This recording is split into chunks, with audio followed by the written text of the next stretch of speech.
Hi guys, quick pickup video for you today. Only 4 things to show, but I thought I'd just get out of the way because my collecting's kind of slowed down a fair bit recently, so just wanted to get this pickups video done, and then well, I don't know when the next one will be because yeah, I've not really been getting much. This is all some Sega goodness. So a completely Sega filled pickups video.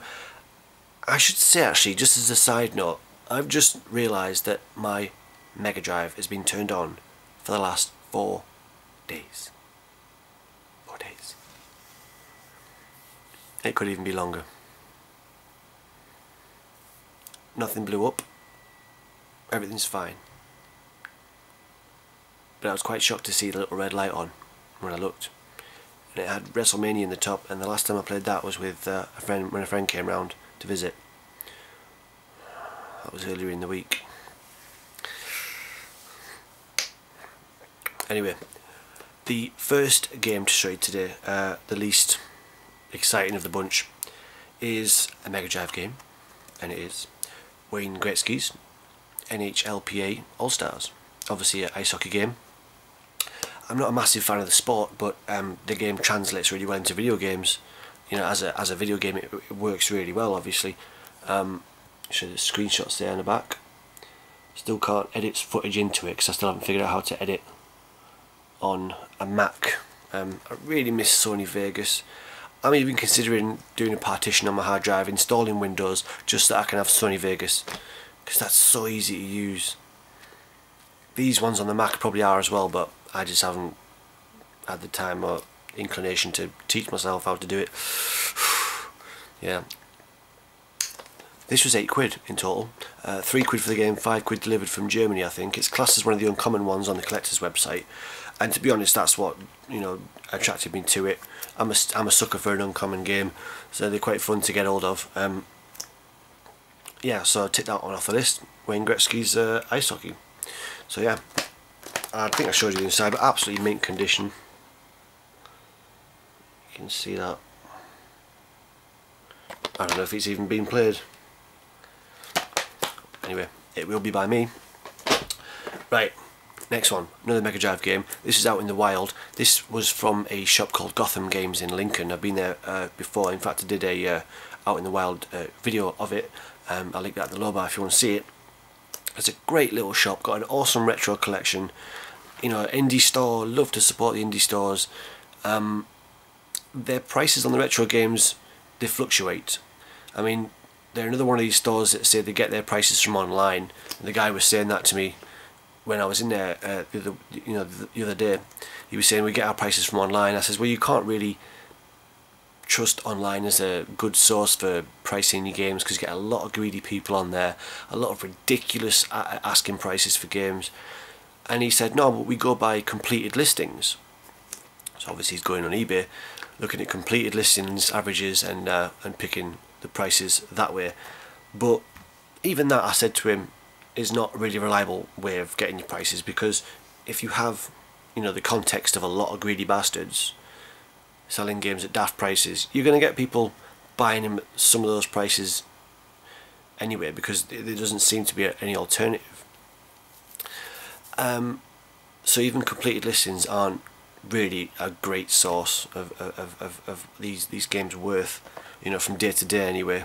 It's something you really need to look at over a long period of time. Anyway, that's how they get their prices. This one was priced lower than it usually goes for on eBay, and that's why I got it, and I was quite happy to find it at this price. Well, I'll show you it basically. It's Rise Star on a Mega Drive. Really well thought of, really highly regarded platformer.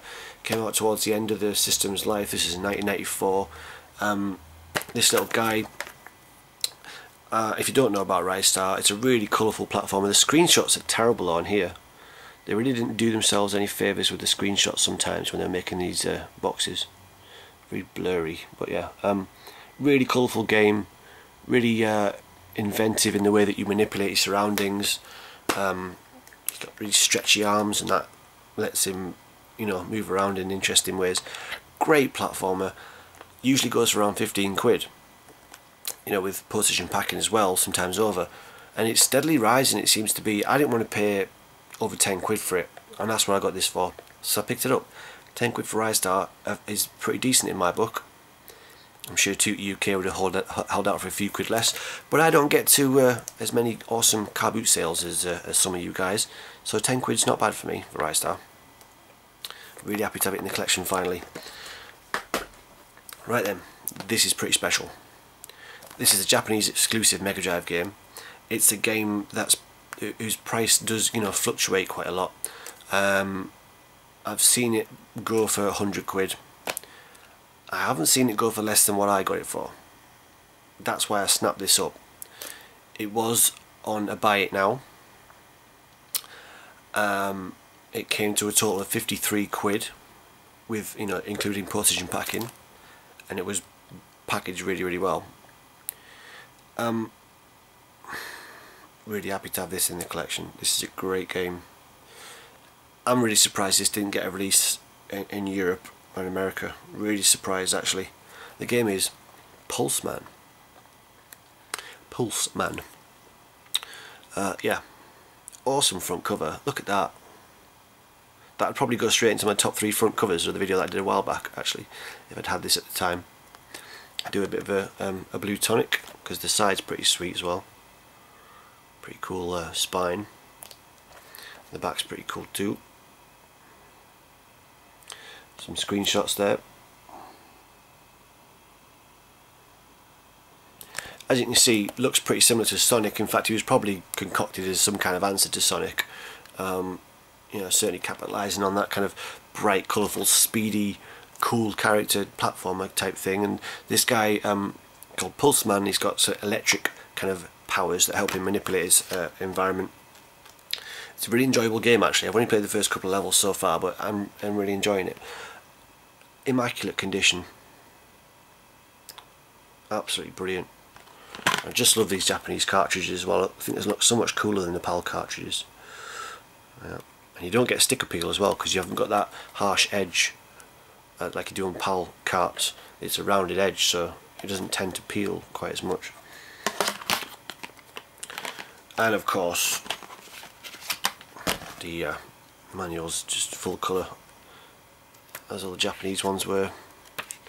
It's a quality product. Anyway, £53 delivered is a really good price for this, and I haven't seen it for less than that. But there was a bit of a story because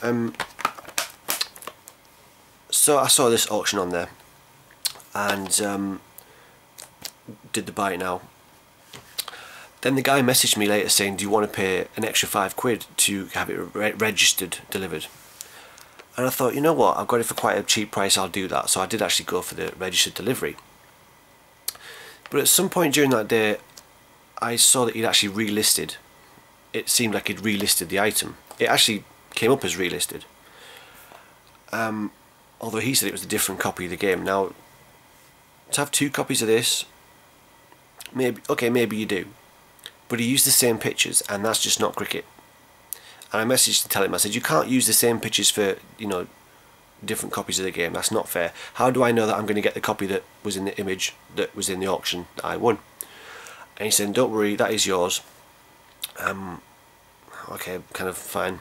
A couple of days later, I looked back again. He'd relisted it again. So that's 3 auctions using the same pictures to sell Pulseman. So what's going on here? Either he really did have 3 copies of Pulseman, and he was just true to his word, and I did get an absolutely cracking quality copy of the game. I mean, it's basically mint. But he'd used those pictures again, and I don't think that's right. And I did tell him this. But now I'm worried that this is maybe a bootleg. Although I really doubt it. I can't find a single thing on it that indicates that it could be a bootleg. If it is, it's the best quality bootleg I've ever seen. Anyway, £53 for Pulseman, pretty decent. Last one. This goes towards my full English language RPG set on the Mega Drive and Mega CD. That's always a bit of a mouthful. Been looking forward to getting this for a while. Now, it's an American release RPG, never got a release here, so I'm going to have to use this cartridge that I got showed you in the last pickup video. This is the Pro CDX cart that allows you to play imported games on the Mega CD. Because this is Luna, the Silver Star. I absolutely love these Sega CD, American Mega CD boxes. Brilliant look to them. It's such a big, weighty, impressive thing. Anyway, absolutely mint condition. Even had the foam pad in there.